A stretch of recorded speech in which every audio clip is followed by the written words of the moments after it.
Bronze wing pioneer. Bronze wing pioneer, saka ibang ibon. Ngayon ko lang napansin to ah. Kung pumunta tayo dito, pumunta ako, hindi ko napansin yun eh. Saka ibang ibon ah.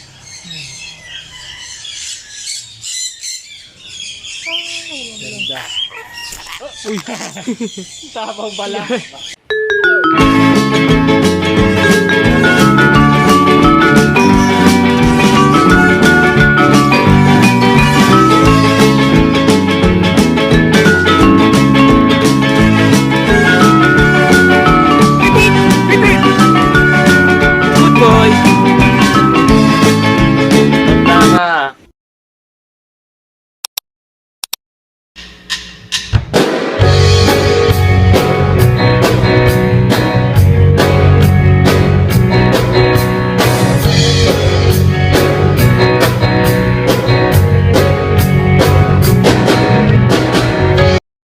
Welcome back sa akin ni Daddy.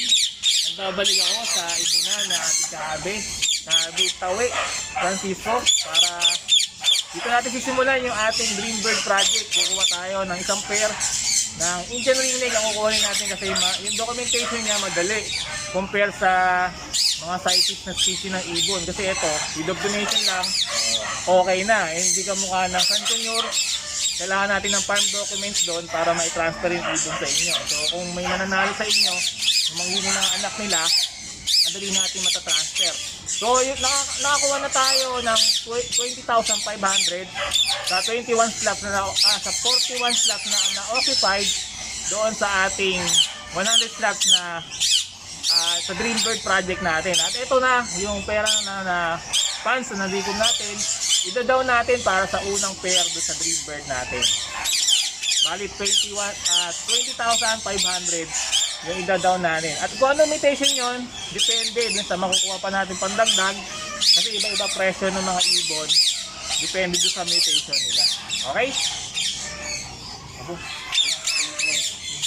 Ito yung mga mutation ng ibon na pwede nating ma-acquire. Ang Indian ringneck.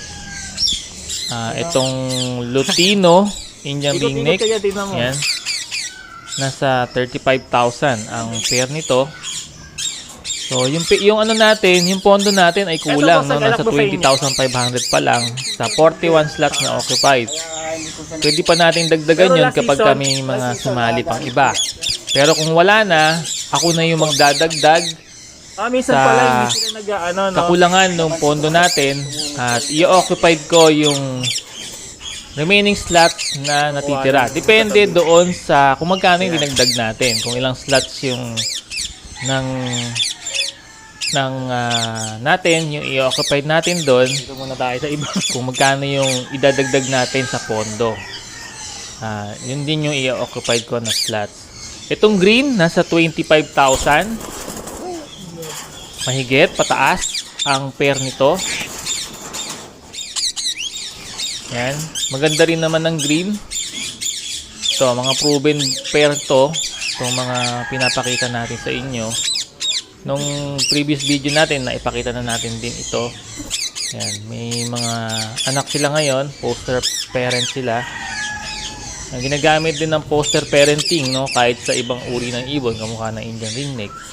Yan, lagi natin yung ginagamit, no? Para maparami agad. Ito, meron pa ritong green. Yan, pwede rin ito. Kung dito kakasya yung budget natin. Kasi mas malapit to dun sa funds na nakuha natin. Yan, pwede rin yan, green. Another pair ng green. Tingin ko kahit na anong mutation naman ay pwede nating kunin basta maituloy natin yung ating project at yung mga nag-aantay nating subscribers sa sumuporta sa project na to ay mabawasan yung pagkainip para magkaroon na tayo ng aabangan. Kaya gusto ko nang kumuha ng pair para dun sa pagsisimula ng ating project. Lipat tayo sa iba pa natin pwedeng pamilian. Itong blue. Ito naman ay back-to-back blue. Nasa 45 to 55,000 ang pair nito. Ibig sabihin, kinukuha na Kung nila. nasa ganung price range, 45 to 55,000 ang back-to-back blue na proven. Depende sa nagbebenta. Maganda rin yung back-to-back blue. Ano pa lang, yung Kaya lang masyadong malaki ang pagitan ng nito dun sa pants na nalikom na natin. So medyo malaki yung short. Kung ito ang ibon na kukunin natin. Although maganda sana kung ito. Yan. Blue Indian ring neck. Another is this pair. Turquoise at blue. Oh, mas magagandang ibon. Yan. Dahil mo palang green na ang poster. Ito another pair ng green. Pwede rin to. So same lang din naman to doon sa mga naunang green. Same price din. Mahal na rin ang blue eh.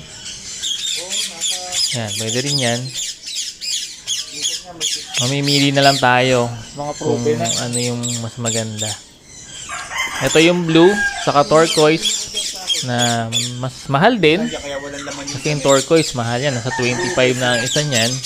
Pataas. Ay, nabutan ko pa yun eh, no? Isang piraso. So ito papatak ng Magkano na ko ngayon? ganun din, 45 pataas ang presyo nito. Nasa ganung pricing. Yan. So yan yung mga pwede nating pamilian na mga ibon, na mga pair ng ibon. Yung ibang high mutation dito ay hindi naaabot yung pants natin doon kasi medyo sobrang taas na ng mga price noon.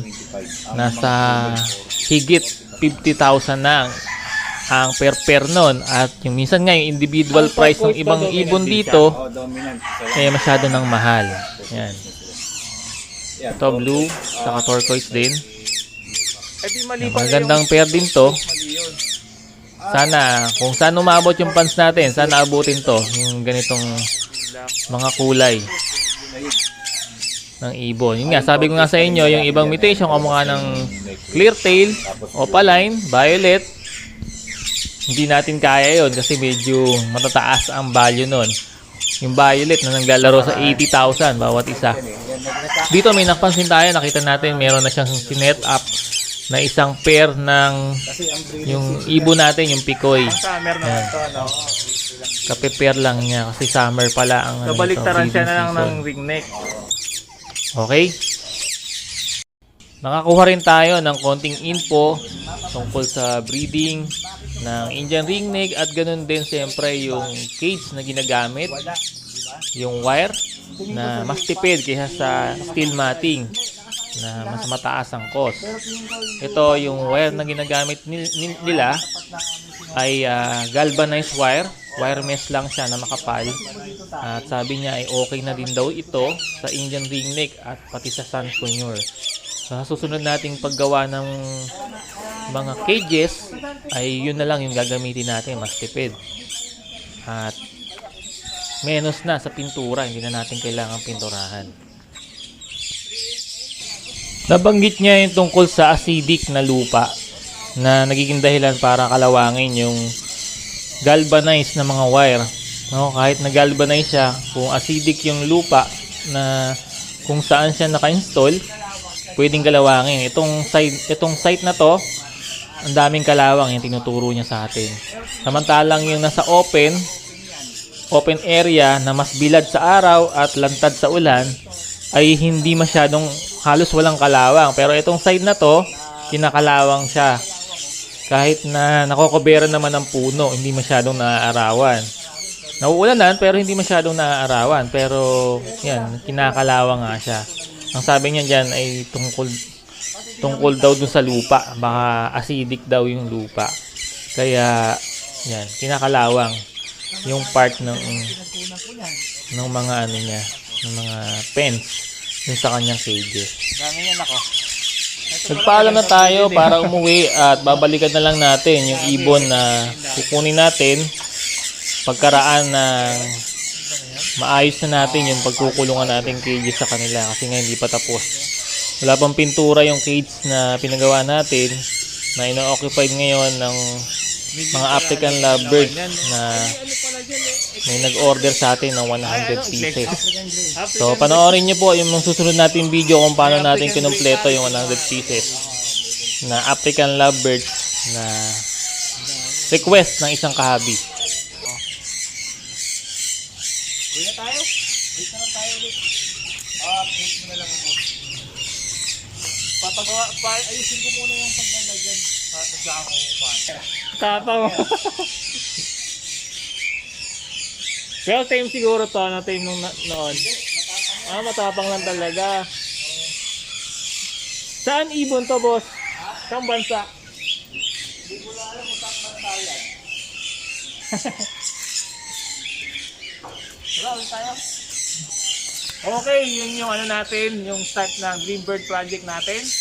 Sa mga gusto pa pong sumali, pwede pa po, mayroon pa tayong slot habang hindi natin nakukuha, hindi pa nagbe-breed. Pag nag-start na tayo mag-breed, yung mga remaining slot ay pangalan ko na lang po lalagay ko doon para pag nag-raffle tayo ay maituloy natin yung ating Dreambird project. Salamat po sa inyong support. God bless po.